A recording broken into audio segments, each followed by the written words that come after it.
Oftentimes in life, there are stories that we tell ourselves. Oh, I'm not good enough. Oh, I'm going to fail anyway, so what's the point of even trying? My stories were, oh, no one loves me. I'm unworthy of love. My own father abandoned me, so who's going to love me? I am trash. Those stories became my reality, not because they were true, but because I believed them. They affected the way I carried myself, the way I showed up in relationships, and the choices that I made. I would sabotage almost anything good that happened to me because deep down, I believed that I didn't deserve it. I honestly thought that I should be punished for even existing, and I questioned why I was even born.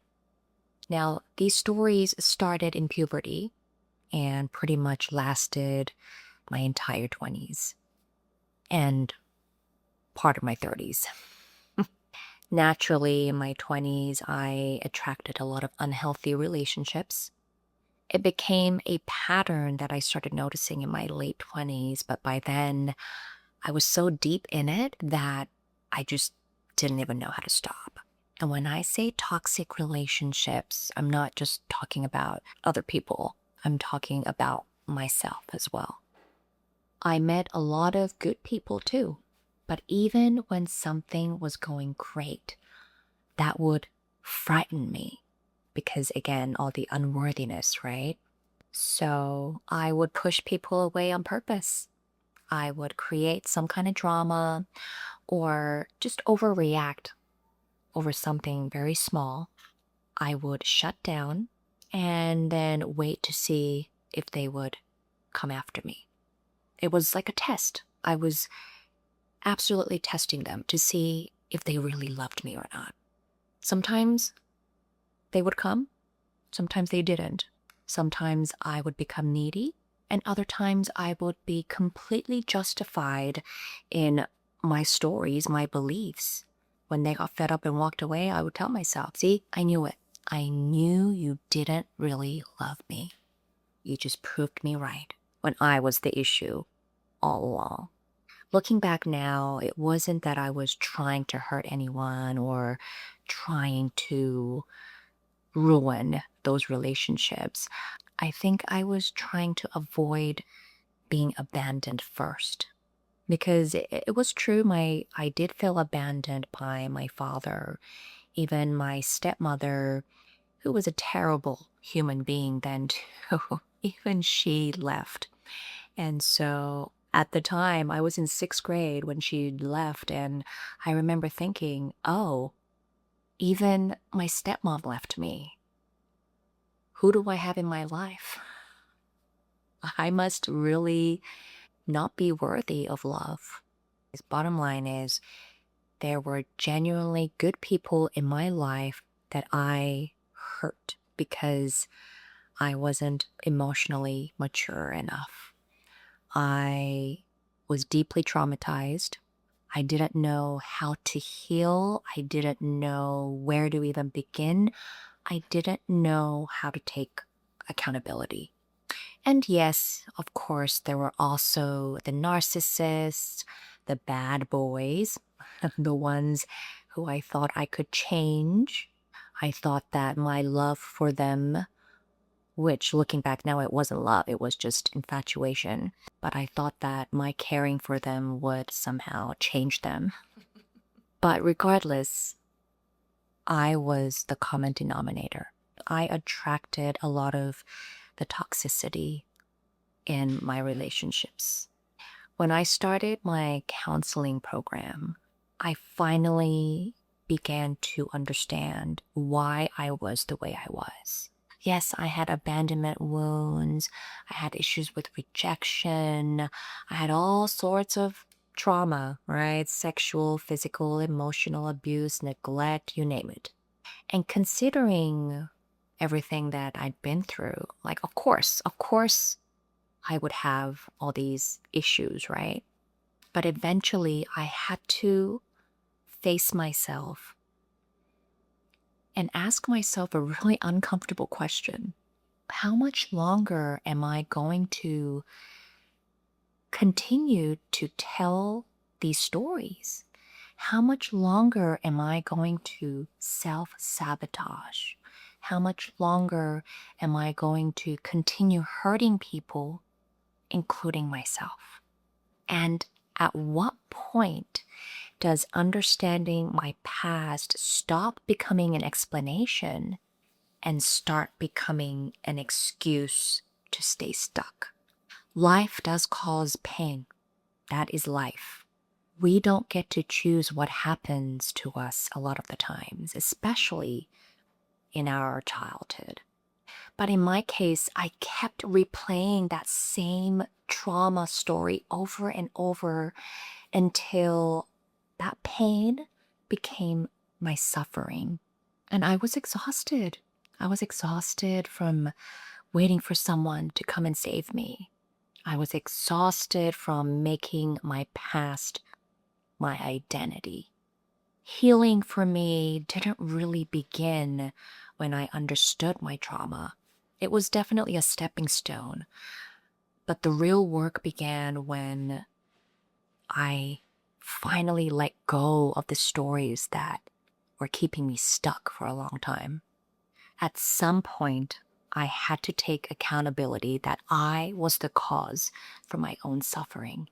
By believing these stories and these stories becoming my identity, my reality, I wasn't giving myself a real chance to live, a real chance to be loved, to actually be in a healthy relationship, a chance to become my full potential. Now, some of us, when it comes to healing, we pretend that it didn't happen, we suppress it, we minimize it, and that doesn't work either. Because it did happen. It is unfair. We didn't deserve it. But there comes a point when we have to stop letting our past become our present. When I started dating my husband, I was actually already in a better place. I had been single for a couple of years after being what my psychiatrist called me jokingly. He called me a serial dater, which I totally was. A serial dater, is you date, you break up, and then you immediately join the dating scene again, and it's just like a cycle, an unhealthy cycle. I had gone through years of therapy and group counseling, and for the first time in my life, I felt good about being alone. I was alone, but I wasn't lonely. I was actually enjoying my own company. I was getting to know who I was. I was learning a lot about myself, basically who I was outside of a relationship. And of course, because I was doing so well, the universe decided to gift me with this super cute, wonderful human being. Like attracts like, right? You attract what you are. The universe likes to test you too. Like, are you sure you're ready for a healthy relationship? Are you sure you're working on yourself? Are you sure you're ready to finally release the old stories? And tested I was. So here I was in a brand new relationship for the first time in a while, and everything was going great. But old habits die hard. Once the honeymoon phase started wearing off, the old insecurities started creeping in. I started to shut down again. I knew the concept of what proper communication looked like, but to actually put it into practice was a different story, especially when there was any kind of conflict, however big or small. I would wait for him to just read my mind instead of just telling him how I felt. I remember one time Nate was on set and he was gone for a few weeks. When he came back, I was in a deep, dark place. all these old stories and insecurities were flooding my mind. So by the time he came back, I had completely shut down because in my mind, these stories were true. So when he came home, I barely spoke to him. I didn't even give him any eye contact. He came back basically to a completely different person. And I remember at the time thinking, oh, here we go. Oh, he's going to leave me. He doesn't really love me. Of course not. They all leave me.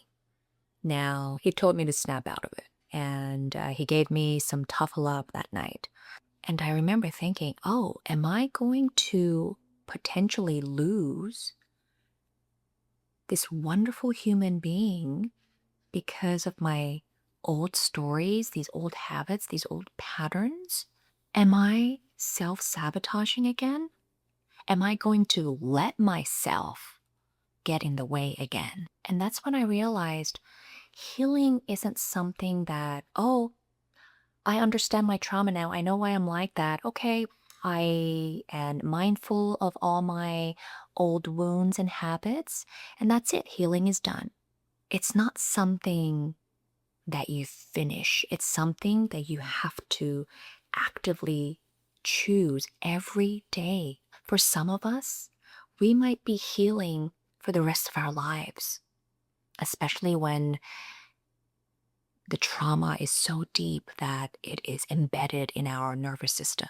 Now, you may not be able to change the story that happened, but you can absolutely change the story that you keep telling yourself because of it. The stories that we tell ourselves, they become our identity, they become our reality. And maybe that's what healing is all about.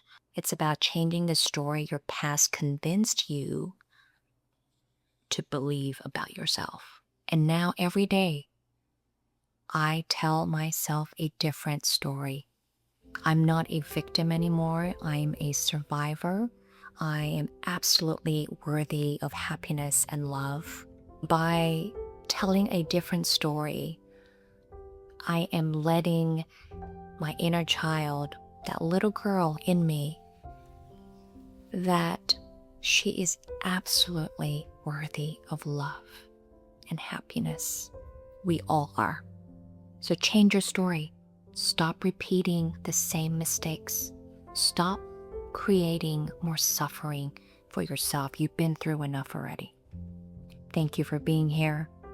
I love you so much, and I will see you next time. Mwah. Bye.